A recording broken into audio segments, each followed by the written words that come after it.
राष्ट्रगान के रचयिता नोबेल पुरस्कार से सम्मानित रविन्द्रनाथ टैगोर की जयंती पर धामी ने किया नमन। ट्वीट कर कहा, साहित्य और संगीत के क्षेत्र में उनका रहा अभूतपूर्व योगदान। देहरादून में विशाल मैराथन का किया गया आयोजन। Thank you Modi ji for G20 summit in Uttarakhand. कार्यक्रम को लेकर सीएम धामी ने किया ट्वीट।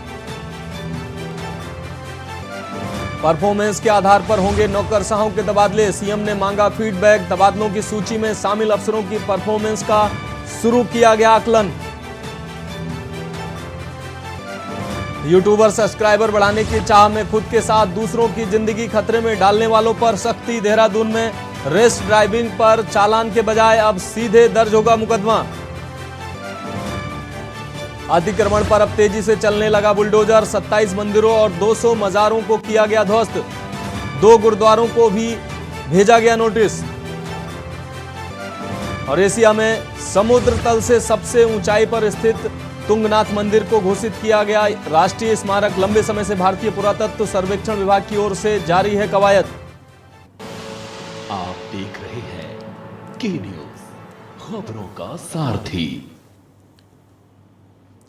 नमस्कार, उत्तराखंड की खबरों में आपका स्वागत है। मैं हूं आपके साथ मनोज मानस। रुक करते हैं खबरों का। खबर कालाढूंगी से है, जहां विधानसभा क्षेत्र के कालाढूंगी नैनीताल मार्ग पर एक नाले में अज्ञात महिला का शव मिलने से क्षेत्र में दहशत का माहौल है। वहीं शहर से लगभग 2 किलोमीटर की दूरी पर कालाढूंगी नैनीताल मार्ग पर एक नाले में महिला का अज्ञात शव मिला। आपको बता दें कि शव छत बिछत हालत में मिला है और थानाध्यक्ष नंदन सिंह रावत ने बताया कि 10 से 15 दिन पुराना लग रहा है ये शव। जंगली जानवरों द्वारा शव का मांस खाया गया है। शव का पंचनामा कर पोस्टमार्टम के लिए भेज दिया गया है।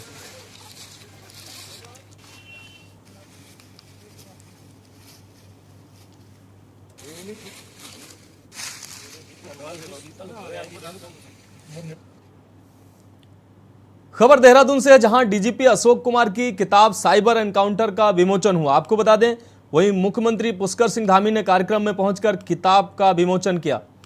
आपको बता दें कि सेंट जोसेफ एकेडमी देहरादून के सभागार में कार्यक्रम का आयोजन किया गया था। वहीं साइबर एनकाउंटर्स के हिंदी संस्करण का विमोचन हो गया।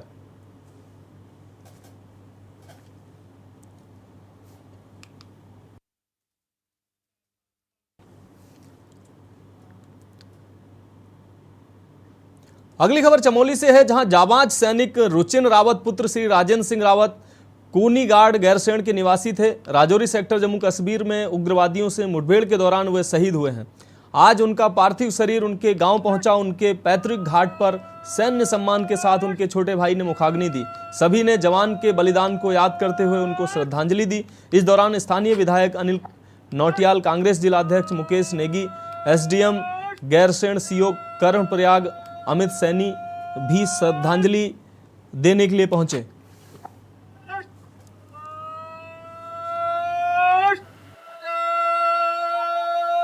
हम रुचिन की बहन हैं, तो हम और कुछ तो नहीं बोल सकते हैं अभी ऐसी हालत में, लेकिन इतना ही बोलेंगे, हमें गर्व है अपने भाई पे कि उसका बलिदान व्यर्थ नहीं जाएगा। देश के लिए उसने अपना बलिदान दिया है, तो उसके लिए हमें बहुत गर्व है उसको।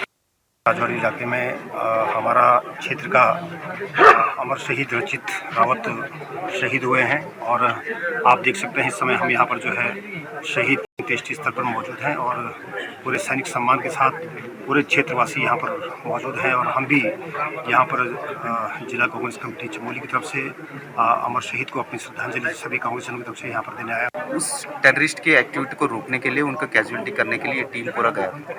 तो उस टाइम पर रुचिन सिंह रावत की देश के लिए बलिदान करने की मौका मिला और जिस मुताबिक ये गांव की उनको पर गर्व है और देश के लिए स्पिरिट है, ये हमारे को देख के और देश के लिए और कुछ करने के लिए हमारे को और मोटिवेशन लेवल बढ़ जाता है। Thank you.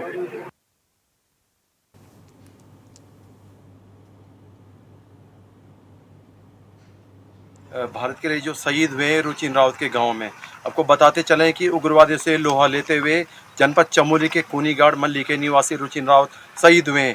उन्होंने वीरता का परिचय देते हुए अपने प्राणों को न्यौछावर किया है। के न्यूज़ के लिए कूनीगाड़ चमोली से अनिल राणा। बात अगली खबर की लक्सर शादी समारोह के दौरान तमंचे पर डिस्को दिखाना युवक को भारी पड़ गया। सूचना पाकर मौके पर पहुंची पुलिस ने आरोपी को हिरासत में ले लिया। पुलिस ने उसके खिलाफ मुकदमा दर्ज कर लिया है तथा आरोपी को कोर्ट में पेश करने की तैयारी की जा रही है। जानकारी के अनुसार कोतवाली क्षेत्र के खेड़ी खुर्द गांव में एक व्यक्ति के यहां पर शादी के कार्यक्रम का आयोजन हो रहा था। इसी बीच गांव का ही एक युवक हाथ में देसी तमंचा लहराते हुए डीजे पर डांस करने लगा। लेकिन इसी बीच पुलिस ने किसी ने इसकी जानकारी कोतवाली पुलिस को दे दी। जानकारी मिलते ही कोतवाली के एसएसआई अंकुर शर्मा, पुलिसकर्मी मनदीप नेगी, प्रभाकर थपलियाल मौके पर पहुंचे तथा उन्होंने आरोपी मनीष पुत्र बिंदर निवासी खेड़ी खुर्द को गिरफ्तार कर लिया। कोतवाली प्रभारी निरीक्षक अमरजीत सिंह ने बताया कि आरोपी के कब्जे से एक अवैध तमंचा, 315 बोर व जिंदा कारतूस बरामद किया गया। उन्होंने बताया कि आरोपी को कोर्ट में पेश करने की तैयारी की जा रही है।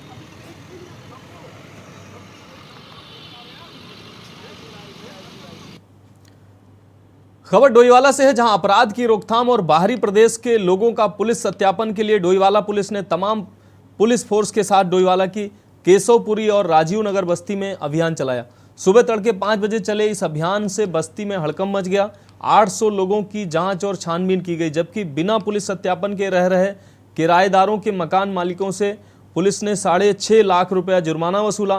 पुलिस अभियान में बस्ती में 21 दुपहिया वाहनों के कागज नहीं दिखाने पर पुलिस ने सभी वाहनों को सीज कर दिया। आपको बता दें, सीज किए वाहनों को कोतवाली में खड़ा करा दिया गया। प्रभारी निरीक्षक राजेश शाह ने कहा कि पुलिस सत्यापन और जांच पड़ताल अभियान आगे भी जारी रहेगा।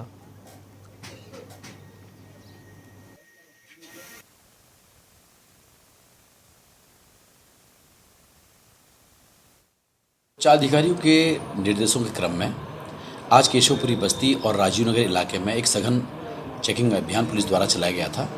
इसमें थाने पुलिस और अन्य पुलिस बल, होमगार्ड, पीआरडी को इंक्लूड करते हुए एक एरिया विशेष को चारों तरफ से घेर करके प्रातः 4 बजे से अभियान चलाया गया था। इससे पहले सभी की ब्रीफिंग कर ली गई थी और उस इलाके की निगरानी ड्रोन कैमरा के द्वारा की गई थी। इस अभियान के दौरान करीब 800 लोगों को चेक किया गया था और करीब 65 ऐसे लोग जिन्होंने अपने किराएदारों को सत्यापन नहीं कराया था, उनके विरुद्ध 10,000 प्रति मकान मालिक की हिसाब से जुर्माना किया गया है। और इसके अलावा 21 ऐसे संदिग्ध वाहन जिनके मालिक उनके कागजात नहीं दिखा पाए, उन्हें पुलिस द्वारा अपने कब्जे में लिया गया है, जिस संबंध में अभी जांच चल रही है।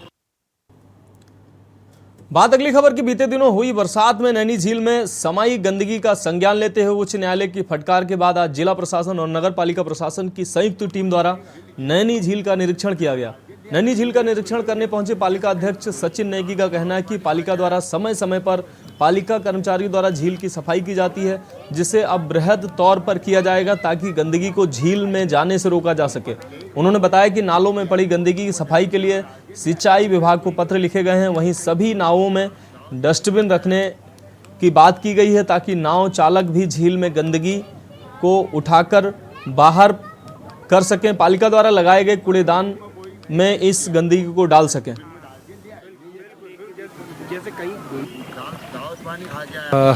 जैसे आपने निर्देश के बाद हम आज सफाई का मुआयना करना है।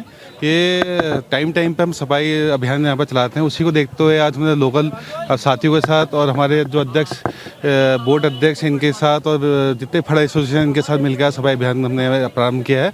आने वाले वीक में के साथ साथ हम इसको करते रहेंगे। इस पर हमने ईओ साहब ने लेटर सिंचाई विभाग को अपने नगर पालिका भेजी गई है।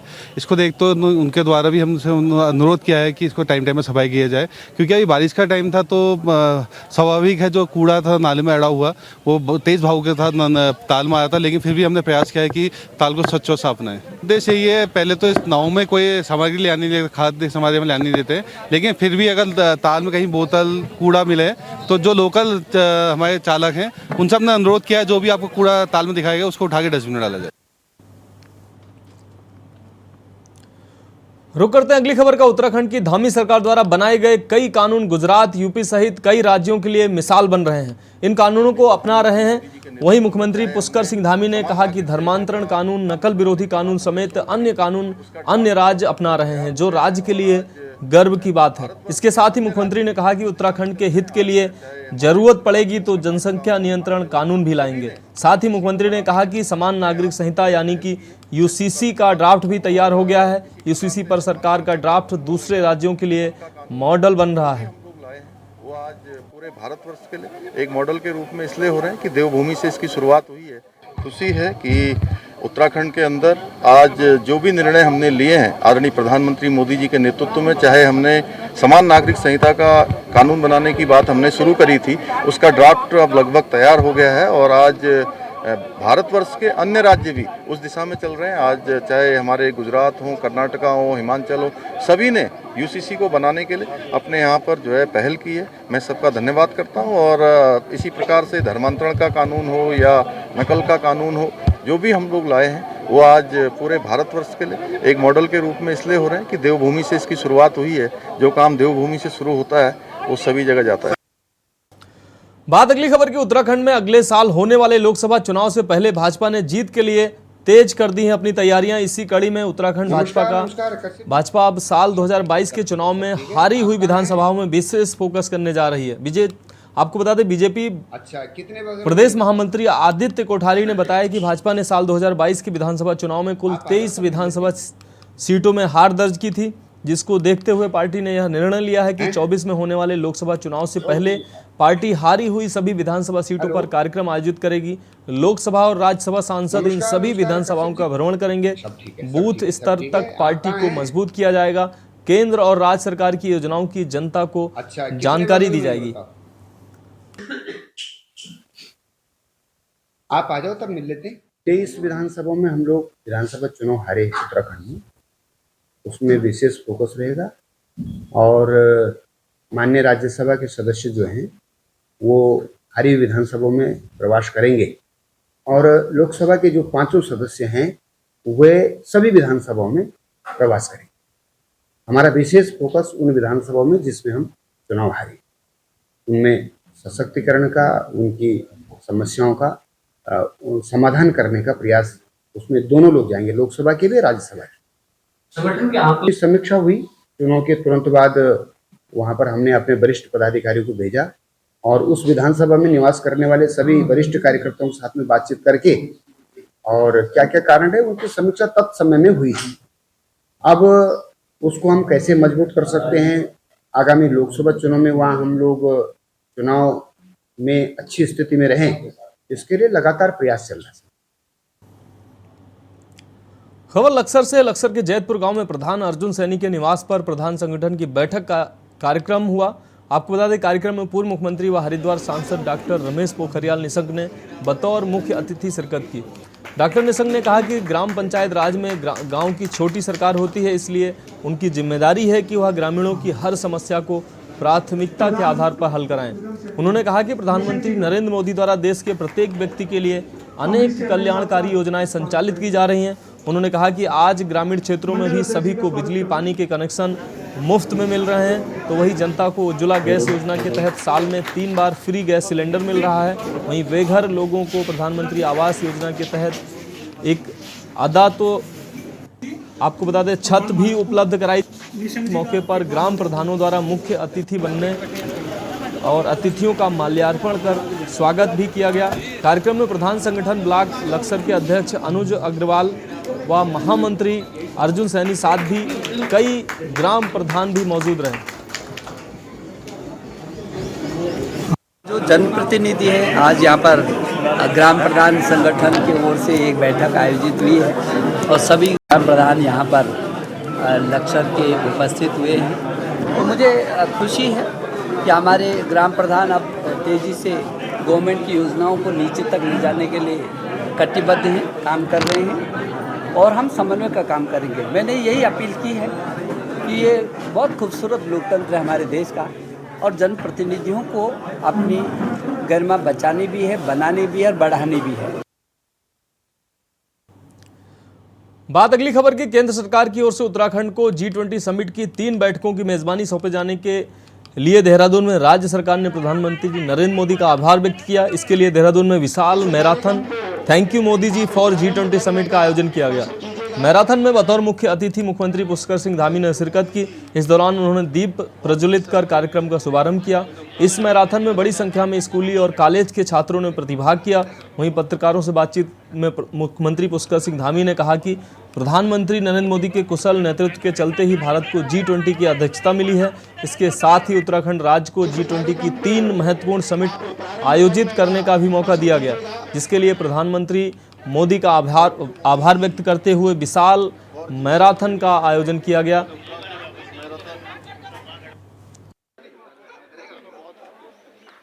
हजारों हजार प्रतिभागियों ने मैराथन में भाग ले रहे हैं, दौड़ लगा रहे हैं और मोदी जी का धन्यवाद कर रहे हैं, क्योंकि मोदी जी के कारण से सबसे पहले तो हमारे देश को G20 की अध्यक्षता मिली, यानी कि लीडरशिप पूरे विश्व की हमको मिली है, G20 की मिली है। उसके लिए मोदी जी का अभिनंदन है। और साथ में उत्तराखंड को भी, हमारे राज्य को पहली बार इतनी बड़ी जो विश्व स्तरीय बैठक हो रही है, समिट हो रही है, उस बैठक की 3 महत्वपूर्ण जो मीटिंग्स हैं वो उत्तराखंड को मिली है। हम मोदी जी का अभिनंदन करते हैं, धन्यवाद करते हैं उसके।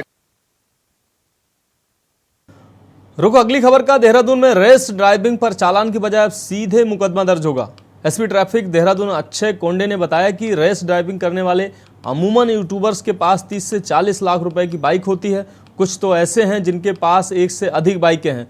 रेस ड्राइविंग करने पर चालान और आईपीसी की धारा 336 में मुकदमा तक दर्ज किया है, लेकिन इससे उन पर इसका कोई फर्क पड़ता नजर नहीं आ रहा है। ऐसे में पुलिस ने उनके खिलाफ सख्त कार्रवाई की एसओपी बनाई है। एसपी ट्रैफिक के अनुसार यूट्यूबर सब्सक्राइबर बढ़ाने की चाह में खुद के साथ ही दूसरों की जिंदगी भी खतरे में डाल रहे हैं।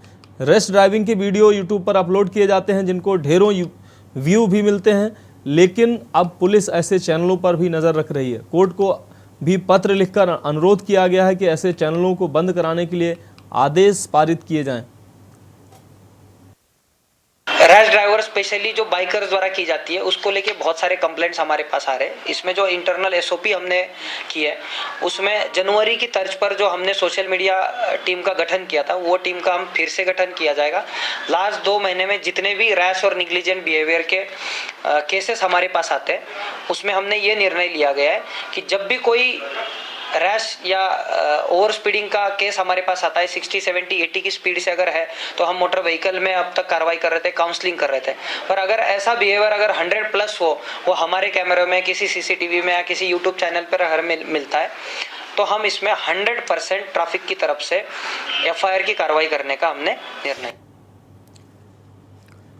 बात अगली खबर के। उत्तराखंड में अगले साल होने वाले लोकसभा चुनाव से पहले राज्य में जनसंख्या नियंत्रण कानून पर विवाद छिड़ गया है। दरअसल राज्य के मुख्यमंत्री पुष्कर सिंह धामी ने कहा कि उत्तराखंड के हित के लिए जरूरत पड़ेगी तो जनसंख्या नियंत्रण कानून भी लाएंगे। साथ ही मुख्यमंत्री ने कहा कि समान नागरिक संहिता यानी कि यूसीसी का ड्राफ्ट 30 जून तक फाइनल हो जाएगा। यूसीसी पर सरकार का ड्राफ्ट दूसरे राज्यों के लिए मॉडल बनेगा। वहीं मुख्यमंत्री के इस बयान के बाद विपक्ष ने सत्ता पक्ष पर हमला बोल दिया है। विपक्ष के नेताओं का कहना है कि चुनाव के समय भाजपा को जनसंख्या नियंत्रण कानून और ऐसे अन्य कानूनों की याद आती है। भाजपा ध्रुवीकरण की राजनीति कर रही है ताकि असल मुद्दों से जनता का ध्यान हटाया जा सके। आज इस मुद्दे को हम दिखाते हैं आपको।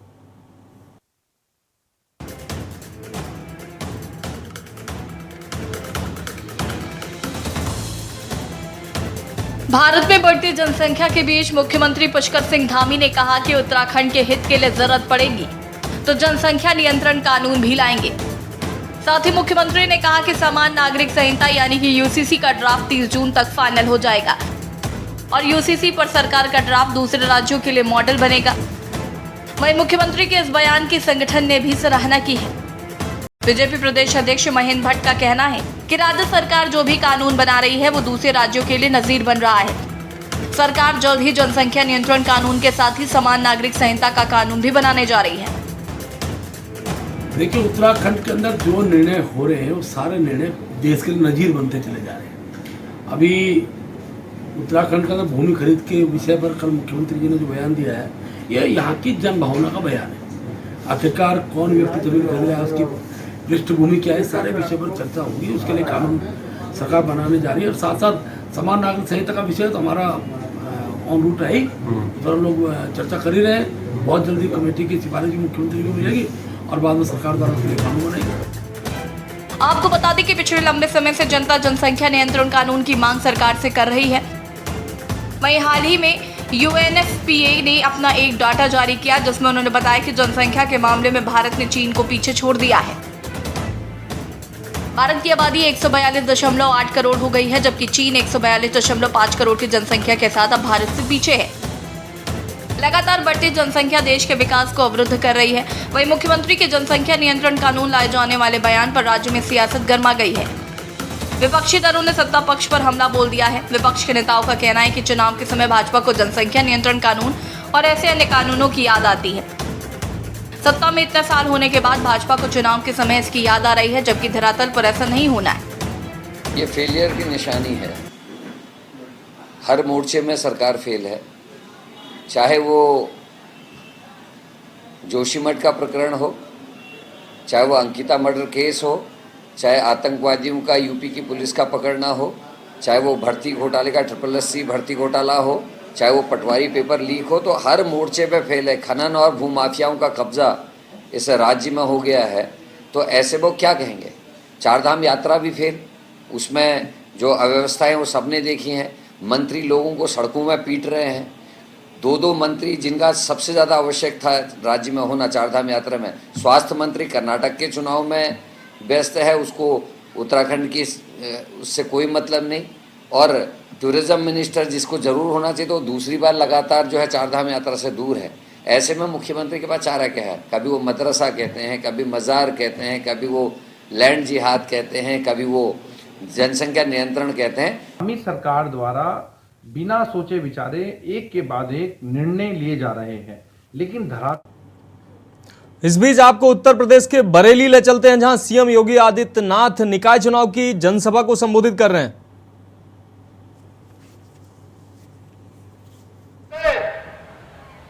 जो 9 वर्ष पहले अपनी पहचान के लिए मोहताज हो रहा था, उत्तर प्रदेश का नौजवान कितना भी प्रतिशत, देश का नौजवान कितना भी प्रतिभाशाली क्यों न रहा हो, अगर वह कहीं दुनिया के अंदर जाता था, लोग उसके बारे में बहुत अच्छी धारणा नहीं बना पाते थे। लेकिन पिछले 9 वर्षों के अंदर देश के अंदर प्रधानमंत्री मोदी जी के नेतृत्व में जो कार्य हुए, उसने न केवल भारत के बारे में बल्कि भारत के नागरिकों के बारे में भी अपनी धारणा को बदली है। लोग अब अच्छी दृष्टि से हमें देखते हैं, सम्मान के भाव से भारत के नागरिकों के साथ पेश आते हैं। न केवल वैश्विक मंच पर बल्कि भारत की अपनी स्वयं की आंतरिक स्थिति भी बहुत सुदृढ़ हुई है।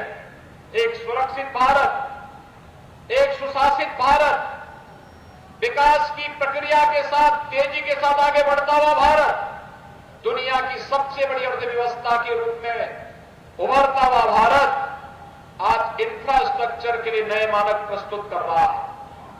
Highway, railway, airport, IIM, IIT, AIIMS, ये हमारी पहचान बनते जा रहे हैं। और गरीब कल्याणकारी योजनाओं के बारे में भारत की कोई सानी नहीं, दुनिया का कोई देश आज भारत का मुकाबला करने की स्थिति में नहीं है। कोई कल्पना ही नहीं कर सकता कि मात्र 9 वर्ष में 4 करोड़ गरीबों को देश के अंदर एक आवास मिल जाए। कोई कल्पना ही नहीं कर सकता है कि मात्र 4 वर्ष में देश के 9 वर्ष में देश के अंदर 8 करोड़ गरीबों को फ्री में उज्ज्वला योजना के कनेक्शन मिल जाए, 12 करोड़ गरीबों को फ्री में टॉयलेट की सुविधा उपलब्ध हो जाए, 15 करोड़ युवाओं के लिए स्किल डेवलपमेंट के साथ साथ स्टार्टअप, स्टैंडअप और डिजिटल इंडिया के माध्यम से उनके आर्थिक स्वावलंबन का मार्ग प्रशस्त हो जाए। भाइयों बहनों, 35 करोड़ गरीबों के जनधन अकाउंट खुल जाए, 50 करोड़ गरीबों को 5 लाख रुपए की स्वास्थ्य बीमा का कवर, और कोरोना कालखंड में 80 करोड़ गरीबों को फ्री में राशन की सुविधा का लाभ जो आज भी प्राप्त हो रहा है, ये केवल भारत के अंदर हुआ है, दुनिया के अंदर कहीं नहीं हुआ है। कोई सोचता था अयोध्या में राम मंदिर का निर्माण हो पाएगा?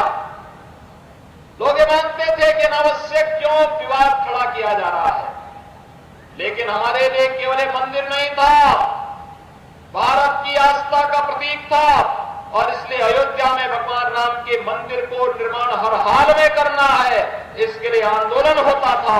आज अयोध्या में राम मंदिर के निर्माण का मार्ग भी प्रशस्त हो चुका है। इस वर्ष के अंत तक भगवान राम का भव्य मंदिर का निर्माण भी होगा। काशी विश्वनाथ धाम का निर्माण, विंध्यवासिनी धाम में आप जाइए, एक बार फिर से मां विंध्यवासिनी का धाम आप सबको अपनी ओर आकर्षित करेगा। नैमिषारण्य आपके बगल में है। नैमिषारण्य के बारे में लोग भूल से गए थे। भारत की वैदिक परंपरा का पूरी विरासत को प्रतिनिधित्व करने वाली नैमिषारण्य हम विस्मृत से कर चुके थे। आज एक बार फिर से नई आभा के साथ अपने नए कलेवर के रूप में वो अपनी आभा को बिखेरने वाली है। भाइयों बहनों, ये वही उत्तर प्रदेश है जहां 17 के पहले दंगे हुआ करते थे, अराजकता चरम पर थी। जाति के नाम पर परिवारवादी दलों ने अपनी अवसरवादिता का परिचय देकर के यहां के नौजवानों के सामने पहचान का संकट खड़ा कर दिया था। ये जाति के नाम पर समाज को बांटते तो थे, लेकिन इनकी अवसरवादिता देखिए, युवाओं के भविष्य के साथ ये खिलवाड़ करते थे, व्यापारियों को प्लान करने के लिए मजबूर करते थे, पर्व और त्योहारों में भय और दहशत का माहौल पैदा करते थे, बेटियां स्कूल नहीं जा पाती थी, व्यापारी रंगदारी देने के लिए मजबूर होता था, और नगरों के बारे में तो कहना ही क्या था। तो आप बरेली से सीधा यूपी के सीएम योगी आदित्यनाथ को सुन रहे थे, जो निकाय चुनाव की जनसभा को संबोधित कर रहे थे। तो उत्तर प्रदेश में सरकार बनने के बाद अब नगर नगर बीजेपी की सरकार हो, इस प्रयास के तहत वो लगातार प्रयास और मेहनत कर रहे हैं। खबरों में अभी के लिए इतना ही, मुझे दीजिए इजाजत और आप देखते रहिए के न्यूज इंडिया। आप देख रहे हैं के न्यूज।